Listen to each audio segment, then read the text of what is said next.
Hi everyone, it's Jordan here with The Good Ride, and we're finally getting this Colorado girl on a Never Summer. Will it live up to the hype?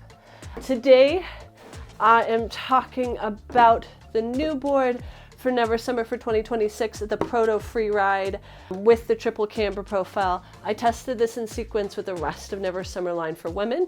I started with the twin shape and progressed to the full directional. This was the last board I got on directly following the Cirrus. All right, let's talk about the good, the bad, the ugly. Turns well in all conditions. This was a common thing through all the Never Summer boards. It was stable underfoot, actually, especially compared to the Breezy Rider. It has that setback stance and slight taper compared to the Proto, which gives it a little bit more versatility, but it actually rode very similar to the Proto. It felt very similar to a twin board with all of those positive directional elements. However, I'm still having issues with how the board wants to turn. It initiates and releases the turn when I'm not asking it to. I like to be the driver on a board. I don't want the board to tell me what to do. On top of that, the T3 Camber profile was still leaving me wanting more, as with all the women's Never Summer boards. Can we please get a recurve option, please? It was ridden on groomed conditions that had a variety of sloped angles, and then I actually did take it off-piste in a tracked out powder and pack powder conditions. I also rode this, did a little bit of hike, and went into some side country as well to see how it rode. I rode this board with a directional stance of positive 18, negative 9, and centered 20-inch stance width. I did this for continuity across each board. Here at The Good Ride, we get all of our boards from the distributors, but we are not paid to review these. These are honest, subjective reviews from normal, average people. This is all made possible by our sponsors, thanks to Blower out of Big Bear. Blower has been around selling snowboards almost as long as I've been on this planet.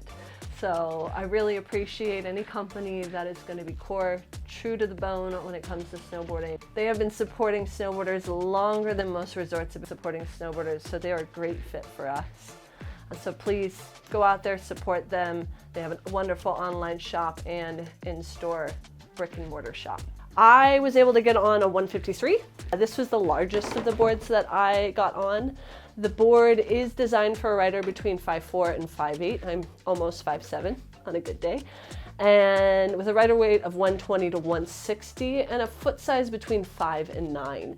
This sizing on this was really dictated obviously by foot size. If you're on the smaller end of that 5 to 9 scale, go down in size. If you're on the larger size, you can go up to this 153. The other big variable I noticed with sizing was stance width. This doesn't have a reference stance on it. I typically like to be between 19 and 20. Interestingly with this, the narrowest inserts here that you can do is at 19 inches. The Proto Free Ride features a directional shape with a narrower waist width of 24 centimeters and 5 millimeters of taper from that nose to the tail. There isn't a reference stance on this, but if you put this about centered here, which is at 20 and a half, it's about 23 millimeters setback at that reference stance. If you set this all the way back, you get 2.25 inches of setback at about a 21-inch stance width. So that can be kind of a little wide, especially if you have knee issues, hip issues, or you really just don't like to have a super wide stance. Proto Free Ride, like all of the women's Never Summer line, features a hybrid triple camber. This is characterized by 3 convex curves in between the feet and slightly outside the inserts with a small transition area in the tip and tail. It also has an overall rocker between the insert. Think of this as sort of a tiered cake. Kind of does this. Having ridden the Proto before getting on the Proto Free Ride, it was hard not to compare the two. Both rode and felt like twins, but the Proto Free Ride did have more control in off-piste conditions and was not as inclined to dive as the Proto did, which is a true twin. I still feel like I needed to drive my knees out to weight the outside camber to gain stability, especially on this bigger board. This is likely due to my preferred stance width, which falls inside of the peak of the camber underfoot. I also had a lifted feeling when skating and loading and unloading the lifts, and I still felt the camber profile when initiating and departing turns. The stiffness and unique camber profile requires some experience on a board. I recommend this board for an advanced intermediate to advanced expert riders, just to be safe. Now, there is no denying the edge hold of Never Summer boards. This is the constant in each board that I tried. It really locks in. The Power Grip Progressive Side Cut does its job well and gives the rider this sharp edge feeling throughout a variety of turning radiuses. All right, last board that I reviewed on the Never Summer line, this is the Proto Freeride. This is also the biggest board that I rode, a 153. They put this as a stiffer board. Let's see how it flexes here. So right through the center. Is not super stiff, especially compared to the Cirrus that doesn't have a lot of give. This one, I gotta put some weight into it, but it has some more rebound. Let's see how it pops. Ooh, that's nice. So seeing a similar feedback and bounce as the Proto itself. If we take it down to the tail here, they do have some carbon stringers through this. So I imagine we're gonna see a little bit, a little bit more of that pop through the tail. So definitely some feedback there, which is great. And then if we're looking in the nose, this is a directional board, so there is a little bit more nose. They also put carbon stringers through the nose of this, much softer. So we're gonna have a little bit more playfulness in the front of that board, a little stiffer in the tail through the mid. I'd say this is a slight step below that Cirrus and a slight step up from the Proto on the flex. It's gonna give you a little bit more stability, but definitely isn't the stiffest board on the line. Cirrus takes it for me. The Proto Freeride did much better in uneven snow compared to its twin counterpart, the Proto. The stiffer construction allowed it to charge harder through skied out terrain. I felt the increased dampness to this board when transitioning from hard to soft. It was much easier on the body and actually kept the board firmly underneath me. The setback stance and taper kept the board above the snow and prevented diving. Never Summer really stepped up the stiffness on this board, increasing not only the flex, but the dampening as well. I was expecting it to feel like more board. However, I still felt the lifting sensation of the triple camber. That tendency towards shifting underfoot that I experienced with most of the Never Summer boards made going fast feel like a risk. It really kind of zapped my confidence and made me kind of want to hold back a little bit. I imagine that with an adaptation period, this board would feel much faster than the Proto, and possibly even more than the Cirrus, which I found to be the hardest charging board in the lineup. So let's talk about the base glide. This does have a centered base. Beautiful centered base here. The boards were given to us with a factory wax. I never really noticed the board sticking or slowing in the conditions I rode. It wasn't the slickest base glide that I've experienced, but I was satisfied with its ability to get and maintain speed without waxing the board.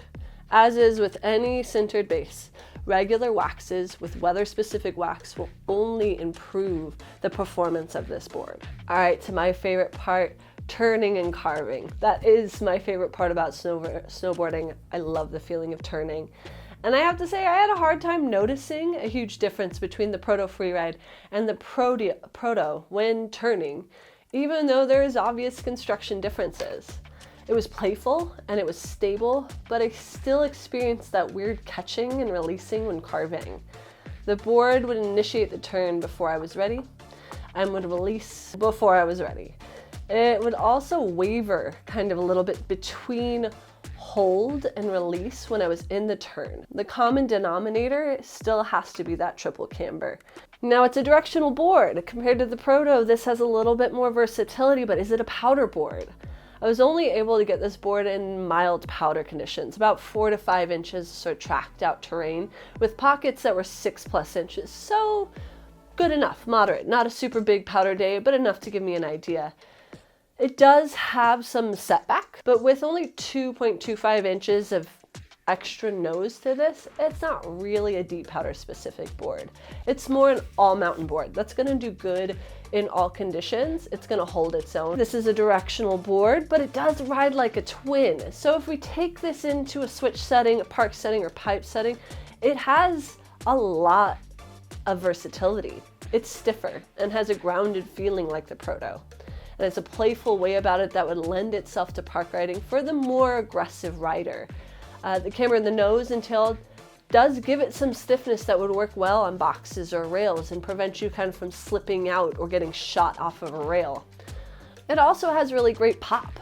Flat base and off edge, this has a lot of reactivity. There's those camber stringers in the nose and tail, which gives it a little bit more snappiness. Great in the turning experience. Also good if you're gonna start doing some playful pops or switching around into switch. So overall, the women's Proto Freeride from Never Summer is a souped up directional iteration of the Proto. It has a little bit of taper and a setback stance, giving it more versatility than its twin counterpart, and a stiffer construction and power grip side cut that allows the rider to charge through a variety of snow densities and terrain. Unfortunately, the T3 camber profile still requires an uncomfortable adaptation period that traditional positive camber riders may not want to take the time to learn. In my opinion, this is a limiting factor across the women's Never Summer line. It's not saying anything bad, again, just my opinion. There's so much potential for these boards to break the glass ceiling for women's riding. They're fast, they have incredible edge hold, and they have a super playful, poppy turning experience. It just feels uneasy, and that zaps your confidence. Perhaps if we had a recurve option, something a little closer to a traditional camber so that we didn't have to compromise on feeling.